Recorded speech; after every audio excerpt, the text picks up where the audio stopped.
What I'd like for you to do right now, I want you to think about your dream, because I'm in a room full of dreamers. Think about your dream right now. I want you to think about it and envision it. Now, ladies and gentlemen, let me share something with you. I do not believe that any of us have dreams that were not given to us for the purpose of accomplishing those particular dreams. And I want to share something with you that has changed my life. I started out, as was indicated by Jack. It's very humble beginnings.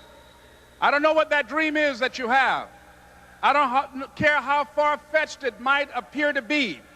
I don't care how disappointing it might have been as you've been working toward that dream. But here's what I know, that dream that you're holding in your mind, that it's possible. Let's say that together, please. It's possible. See, sometimes we can't say, I can do that. But what we can say, that it's possible that I can have my dream as we run toward it, as we work on it day in and day out. No one, ladies and gentlemen, could have convinced me when I started out just over 6 years ago, working on my dream. And I want you to think about whatever your dream is, because I was willing to take a chance. And most people won't do that. Most of the people that you talk to try and bring them into the business, these are not risk takers. Most people have done all that they're ever going to do. They raise a family, they earn a living, and then they die. But people who are running toward their dreams, life has a special kind of meaning. And here's what I will share with you, that in the process of working on your dreams, you are going to incur a lot of disappointment, a lot of failure, a lot of pain, a lot of setbacks, a lot of defeats.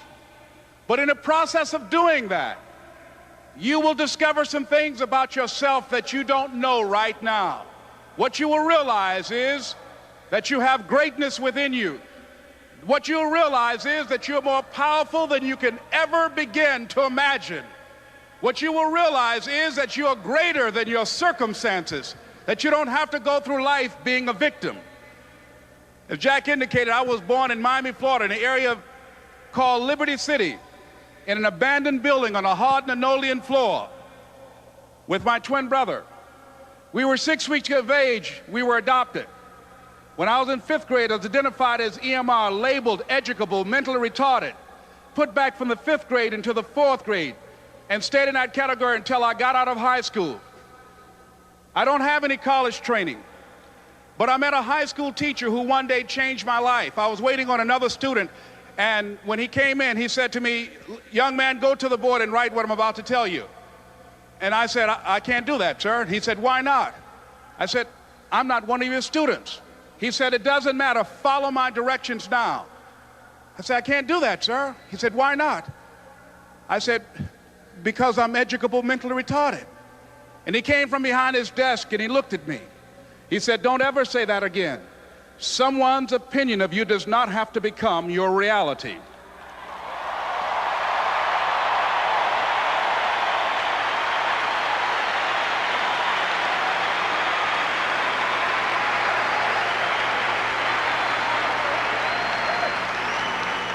And that man, Mr. Leroy Washington, did something for me. He started planting seeds in my mind that enabled me to begin to dream, as Dexter has been doing for you. And ladies and gentlemen, I started working on my dream. And most people don't work on their dreams. Why? For many years I didn't. One is because of fear. The fear of failure. What if things don't work out? And the fear of success. What if they do and I can't handle it? The other thing is that most people, ladies and gentlemen, they get comfortable. They stop growing, they stop working on themselves, they stop stretching, they stop pushing themselves, and they end up becoming very cynical about life, and they throw in the towel on themselves and on their families and on their dreams. And the other thing is that most people don't feel worthy. What I'm doing now, I could have been doing years ago. But because I did not have a college education, because I didn't believe in myself, because I allowed other people's opinion of me to control my destiny, I didn't act on my ideas. So I applaud you for your dreaming, for your running toward your dream. I applaud you for believing in yourself, because that's what life is about, stretching and challenging, looking for ways that you can begin to improve yourself. And ladies and gentlemen, as a result of stretching out, of acting on my dream, and I don't know what that dream is for you, I can tell you that it's possible. No one could have convinced me that after just over 6 years, I will have my own book entitled Live Your Dreams. Just over 6 years, I will have 5 specials on public television. Just over 6 years, I've done motivational speaking for AT&T, Procter & Gamble, McDonald's Corporation, Xerox, IBM. Just over 6 years. I will now have my own talk show that will premiere on Monday, Labor Day. I'm saying to you, your dream is possible. Your dream is possible. But not only is it important that you believe and begin to know that it's possible for you to live your dream as you run toward it, but I've done something that I want to share with you called Choosing Your Future. In fact, I've developed a set of tapes talking about how to begin to create your own reality by choosing your future. And not only is it important for you to know it's possible for you to choose your future, but it's necessary that you work on yourself, that you develop yourself. It's necessary that you get the energy drainers out of your life, people who don't want anything.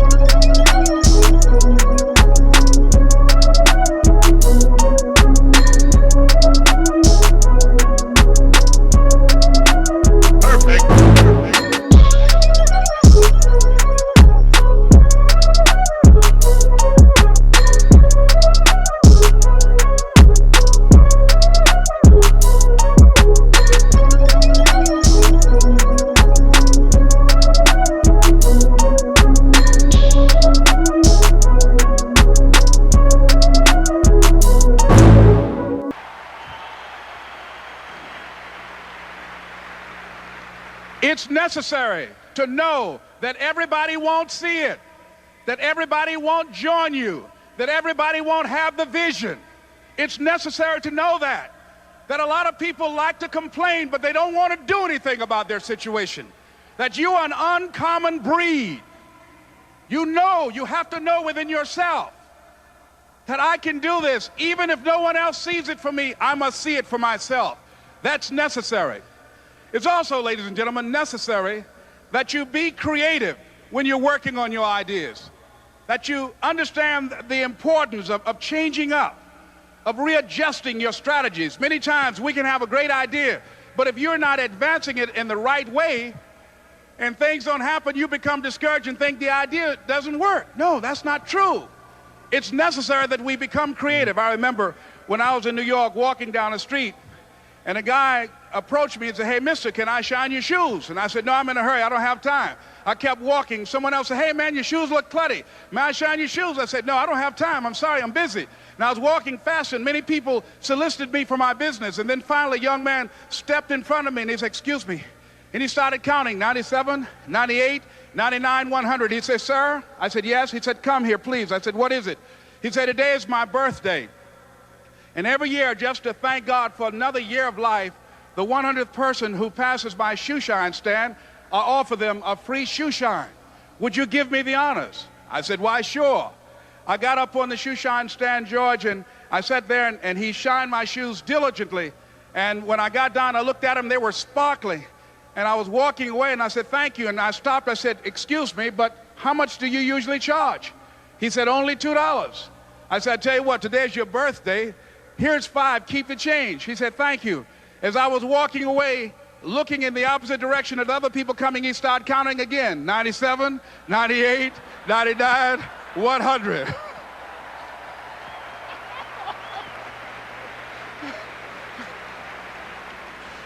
It's necessary that you be flexible, that you are always thinking of how can I improve this better.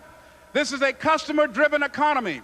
It's necessary for you to always explore various ways in which you can improve the quality of service that you're providing for the people in your organization. I remember something, a major company had talked about the extra value service they were providing for their customers. And the lady who had the news conference summarized it this way. She said, "It's not our intention to satisfy our customers or to please our customers. Our intention is to amaze them." It's necessary, if you're going to compete today, that you look for ways to amaze your customers by being one of those individuals that keep your commitments, that keep your word, that's relentless. It's necessary as you work with the people that you bring into your organization, that they see that you are a good example of a person to work with, because you model integrity and determination and ambition and truth and honesty and the way in which you conduct business. The next step is, that is you. That is you. That no one can do it for you but you. And even though you face disappointments, even though you will experience some setbacks, it goes with the territory. You must understand that. I remember I was playing a game with my 9-year-old son, John Leslie, and I beat him 10 straight games in a game called Connect 4. And finally, I said, "John Leslie, I'm bored. I don't want to play you anymore." And I got up. I said, "I'm ready to go to sleep now." And repeat after me, please. Let's say this together. It's not over until I win. John Leslie said, "No, you can't go now, Dad." I said, "Why?" He said, "It's not over until I win." That was his attitude. We sat down and we played several other games. And finally, after the 11th game, John Leslie won, and he got up and he yawned. And he said, "I'm ready to go to sleep now." And I'm saying to you, what if all of us took that attitude after we face a rejection and a no, or we have a meeting and no one shows up, or somebody say, "You can count on me," and they don't come through? What if we have that kind of attitude? The car's repossessed. Nobody believes in you. You've lost again and again and again. The lights are cut off, but you're still looking at your dream, reviewing it every day, and say to yourself, "It's not over until I win."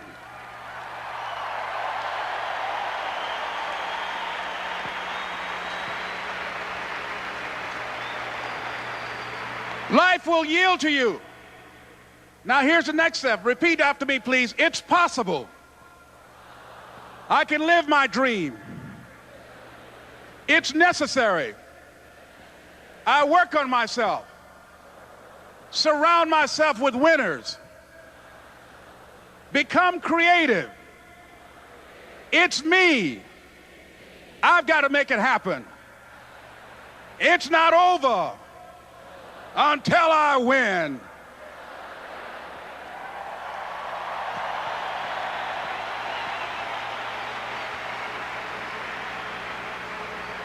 The next thing that's important to know, yes, it's possible that you can choose your future and direct the course of your life as you run toward your dream. It's necessary that you have goals, that you write those goals down, that you plan, that you think constantly of how you can begin to improve what it is that you're doing. If it's your presentations, if it's your recruiting skills, whatever that is, it's also necessary that you look for ways to always find a way to pull it out when everybody else thinks that you are defeated.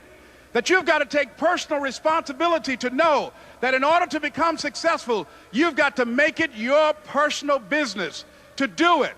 But the next thing, ladies and gentlemen, I want to share with you that some of you already know that it's hard. It's not easy. It's hard changing your life. It was hard when just over 3 years ago, in the Penobscot building in Detroit, Michigan, where I was operating my business, and I fell on some hard times, and I was sleeping in my office. It was hard coming into the lobby, and the security said, "Excuse me, Mr. Brown, can we see you for a moment?" And I said, "Yes," and I walked up to the counter, and he gave me an envelope. And he said, "Would you mind reading it here?" And I opened the envelope, and the envelope was from management that said, "This is an office tower. It's not a hotel. Please do not sleep in your office." And I said, "Excuse me, sir." I said, "I just work long hours in creating my business. I'm an entrepreneur. And right now things are bad for me, but they're not going to be this way always." And I just asked for the opportunity to continue to operate like I'm doing. I'm not trying to make this my home. And it was hard coming through the lobby. And sometimes they would laugh. There's a guy talking about becoming successful. And look at him. He's bathing in the bathroom upstairs on the 21st floor. He sleeps on the floor. Him and two other dreamers up there. Look at him. It was hard, ladies and gentlemen, coming to speak to people. And I was facing financial difficulties in my own life. I was behind on my bills and my dreams, and I'm saying to them, you can live your dream. It was hard, ladies and gentlemen. It was very difficult to pick myself up each day believing that I could do it. There were times that I doubted myself. I said, God, why is this happening to me? I'm just trying to take care of my children and my mother. I'm not trying to steal or rob from anybody. Why did this have to happen to me? It was very hard. And here's what I want to say to you. For those of you that have experienced some hardships, don't give up on your dream. No one could have convinced me by holding on, by continuing to push forward, by continuing to run toward my dream, that one day I would have my own talk show. It's a long shot, ladies and gentlemen, from Liberty City, an abandoned building on a floor, never knowing my mother or father. It's a long shot. Being here with you today in this dome in Atlanta, it's a long shot. No college training, labeled educable, mentally retarded, but I kept running toward my dream.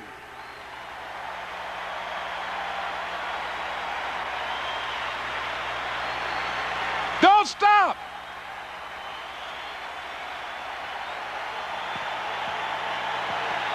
Don't stop.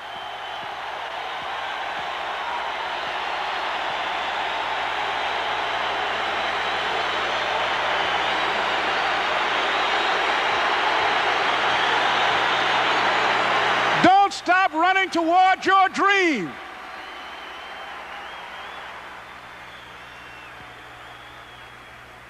It's very important as you hold on to that dream. There are moments when you're going to doubt yourself. There are rough times are going to come, but they have not come to stay. They have come to pass. It's very important for you to know that. Don't say I'm having a bad day. Say I'm having a character building day.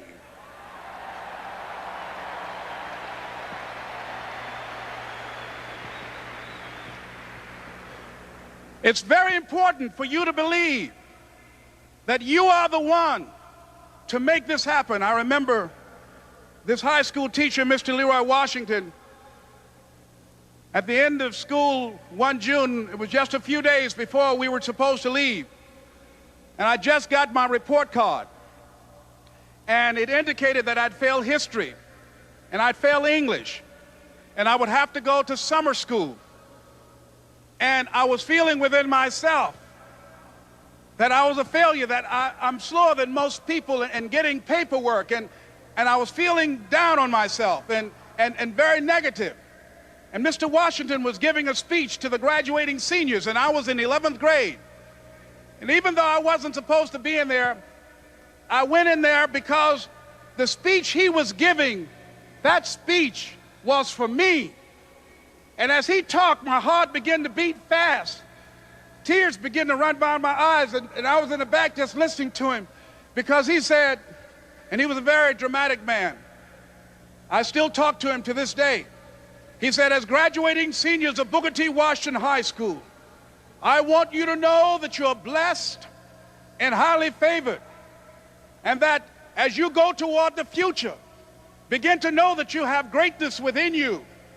And if just one of you here begin to envision yourselves as being blessed and highly favored to reach your goals, if just one of you capture the essence of what that means, that you have greatness within you and a responsibility to manifest that greatness, that you can make your parents proud, you can make your school proud, you can touch millions of people's lives, and the world will never be the same again because you came this way. And the students gave him a rousing standing ovation. And as he left the auditorium, I ran down the steps and I caught him in the parking lot. I said, Mr. Washington? He said, yes. I said, do you remember me, sir? He said, no. I said, my name is Leslie Brown. My mother, she works in the cafeteria here. I'm one of the twins, Leslie and Wesley. I said, Mr. Washington, but you know, I got these big dreams. You know, I like talking to people. I love people. I said, I want to work with people, and I got this dream of buying my mama a home. Could I do that, Mr. Washington? He said, it's possible, Mr. Brown. And as he walked away, I called him again. I said, Mr. Washington? He said, what do you want now? I said,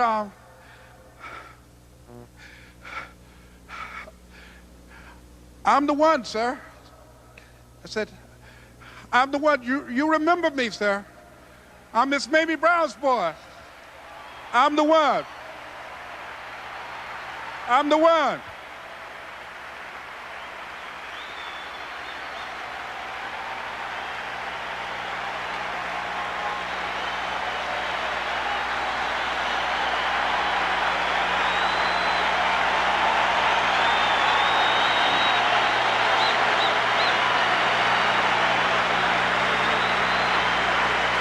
And you must feel that's why you're here, because you are the one. And I remember when PBS first played one of my specials called You Deserve, one Sunday afternoon in Miami, Florida. I had some friends call him to tell him to tune in. And he watched the program. He called me in Detroit, and I answered the phone. I said, hello. He said, may I speak to Les Brown, please? I said, who's calling? He said, you know who this is. I said, oh, Mr. Washington, it's you. He said, you were the one, weren't you? I said, yes, sir. He said, and you were so crazy. I said, I know, but I'm rich now.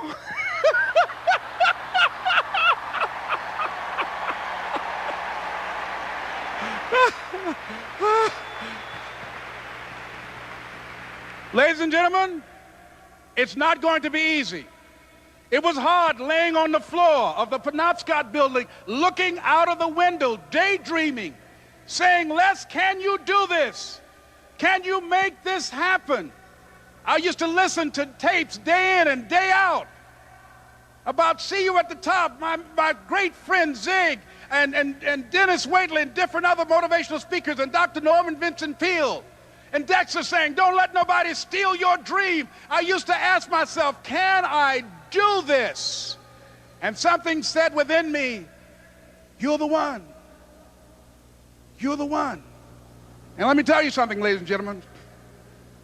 While you're here, and before you go back home to your respective cities and communities, write down at least 5 reasons on why you deserve your dream, on why you won't give up, what's going to make you unstoppable, why you must be unreasonable, because logical, practical thinking says you can't do it today.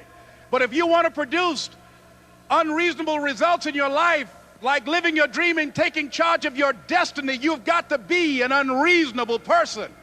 You've got to be an uncommon person. So write down the reasons of why you're here. My first major goal was to buy my mother a home. And let me tell you something, ladies and gentlemen. What will reasons do, Les? Nietzsche said, if you know the why for doing, you can endure almost anyhow. What do you mean by that? If you know why you're doing something, when the hard times come, and they're going to come, when the disappointments and the rejections come, and they're going to come by the truckloads, your reasons will be your rod and staff to comfort you, to pick you up. Once again, I got a saying on one of my tapes, if life knocks you down, try and land on your back, because if you can look up, you can get up. Let your reasons get you back up.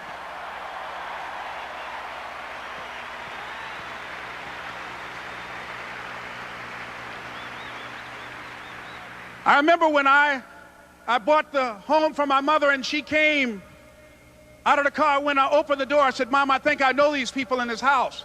That was my first major goal. And then I couldn't conceal it anymore. I said, Mom, I got this for you. And as she went from room to room, looking at the house and saying, thank you, Jesus. Thank you, Lord. No one ever could have convinced me that this could have happened to me. And she looked at me and she said, Leslie, And you caused me so much problems as a boy. You were always into stuff. She said, no one could have convinced me that day when I walked in that house and this lady was holding you and your brother. And she said, ma'am, I want you to promise me two things. And she said, what is it? She says, one, promise me that you won't separate them. She said, I want them raised together. I want them to know each other. I got pregnant while my husband was away in the war, and I can't keep them. Promise me that you won't separate them. She said, I promise I won't. I've never had children. I promise I won't separate them. And she said, promise me that you'll never tell them about who I am, because if my husband ever found out, he would kill me. She said, I promise. And she said that she gave them to us, and she kind of cried, and she was walking out the door, and she looked at my adopted mother. She said, remember, don't you separate them. She said, I swear to God, I won't. I won't separate them. I'll keep them together. And she said, as I held y'all in my arms, I never had any children of my own. I didn't know how I was going to do it, but I knew with the help of God, I will do it. And ladies and gentlemen, my mother had a dream of having children and raising us. She didn't know how she was going to do it. You're going to be just like that. And some of you are already there. Well, you don't know how you're going to make this happen, but you just feel within yourself some way, somehow, with the help of God, I'm going to make it happen. Repeat after me, please. No matter how bad it is, or how bad it gets, I'm going to make it. I'm going to make it. Shake somebody's hand on your right and left and say, you got the right stuff.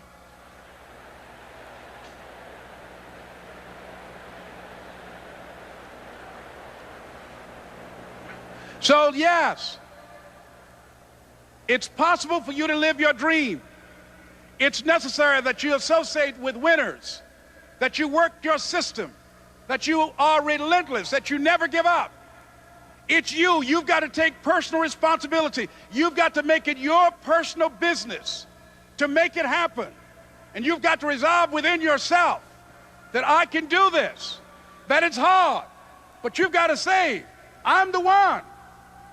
I'm the one to make this happen. I'm the one to become successful in this business. As you work to help other people to become successful, that feeds your success. But you know it's going to be hard, but find out what will make it worth it for you. I told Mr. Washington I wanted to become a disc jockey. Someone asked me to tell this story. And he said, Les Brown, he said, if you want to do anything worthwhile in life, you've got to be hungry. And so I started working to develop myself. He said, I want you to practice every day being a disc jockey. I said, but I don't have any job now. He said, it doesn't matter. He said that it's better to be prepared for an opportunity and not have one than to have an opportunity and not be prepared. So every day I was working to develop myself. And that's what you must do. And as I was working to develop myself, I applied for a job as a disc jockey, WMB, I'm on Miami Beach. I went to a guy named Milton Butterball. I said, how you doing, Mr. Butterball? I'd like to get a job as a disc jockey. He looked at me, he said, you have any broadcast background? I said, no, sir, I don't. You have any journalism background? I said, no, sir, I don't. He said, we don't have any jobs available. I said, yes, sir. I went back to Mr. Washington and I told him, he said, don't take it personally. He said, most people are so negative, they will have to say no 7 times before they say yes. He said, go back again. So I went back again. I said, how you doing, Mr. Butterball? My name is Les Brown. He said, I know what your name is. What do you want? I said, I'd like to know whether or not you have any jobs as a disc jockey, sir. He said, didn't I just tell you yesterday we didn't have any jobs? I said, yes, sir, but I know whether or not somebody got laid off or somebody was fired, sir. He said, no one was laid off or fired. Now get on out of here. I came back the next day. Hello, Mr. Butterball, how are you? He said, fine, what do you want now? I said, I'd like to know whether or not you got any jobs, sir. Didn't I tell you the last 2 days we didn't have any jobs? I said, yes, sir, but I don't know whether or not somebody got sick or somebody died, sir. He said, no one got sick or died. Now don't come back here and throw me out again. I came back the next day like I was seeing him for the first time. I said, hello, Mr. Butterball, how are you? He looked at me with rage. He said, "Go get me some coffee." I said, "Yes, sir."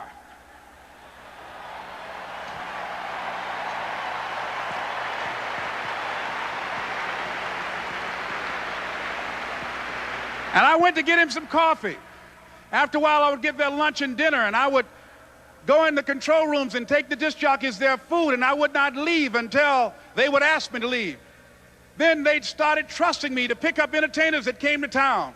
Entertainers like the Four Tops and the Temptations and Diana Ross and the Supremes. I would drive them all over Miami Beach in the disc jockeys, big long Cadillacs. I didn't have any driver's license, but I was driving like I had some.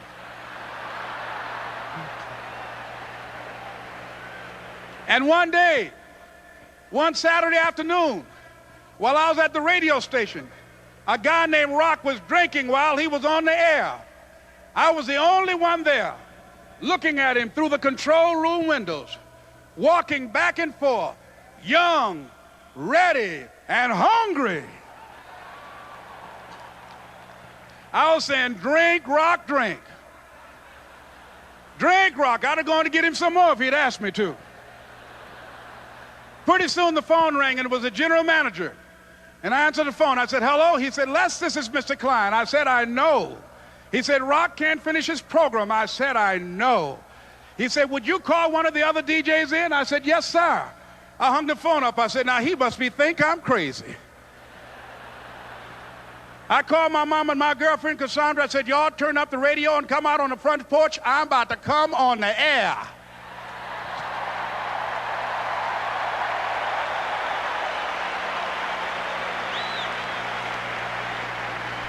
I waited for about 20 minutes, and I called him back. I said, "Mr. Klein, I can't find nobody." He said, "Young boy, do you know how to work the controls?" I said, "Yes, sir." He said, "Go in there and don't say nothing here."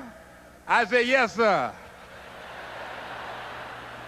I couldn't wait to get behind those controls. I put on an old Stevie Wonder record called Fingertips. I sat down behind that turntable. I said, "Look out, this is me, LB Triple P, Les Brown, your platter playing papa. There were none before me, and there will be none after me. Therefore, that makes me the one and only. Young and single and love to mingle, certified, bona fide, indubitably qualified to bring you satisfaction, a whole lot of action. Look out, baby, I'm your love man." I was hungry. I was hungry. You got to be hungry.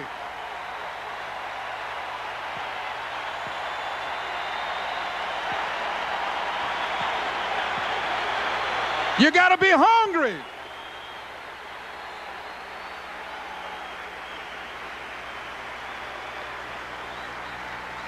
So, ladies and gentlemen, if you want to make your dream become reality, the people that are running at their dreams know that it's possible that you can live your dream, that it's necessary, that you're relentless, that you have a plan of action, that you are creative.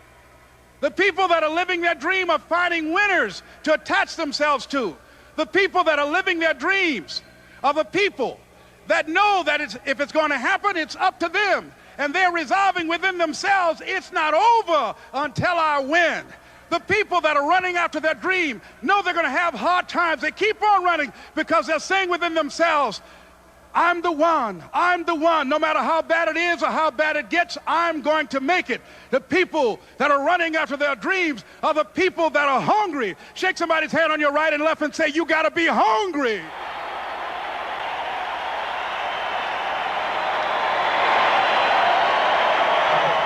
And as you run toward your dream, I want to dedicate this to you that I love very much. I want to thank Dexter and all of you. It's something that I'm known by. It's on our tapes called Choosing Your Future, and it says simply this, that if you want a thing bad enough to go out and fight for it, to work day and night for it, to give up your time, your peace, and your sleep for it, if all that you dream and scheme is about it, and life seems useless and worthless without it, and if you gladly sweat for it and fret for it and plan for it and lose all your terror of the opposition for it, and if you simply go after that thing that you want with all of your capacity, strength and sagacity, faith, hope and confidence, and stern pertinacity, if neither cold poverty, famish or gall, sickness or pain or body and brain can keep you away from the thing that you want, if dogged and grim you besiege and beset it, with the help of God you'll get it. This is Mrs. Mamie Brown's baby boy, Leslie Calvin Brown, saying, it's been a plumb pleasing pleasure as well as a privilege. Thank you.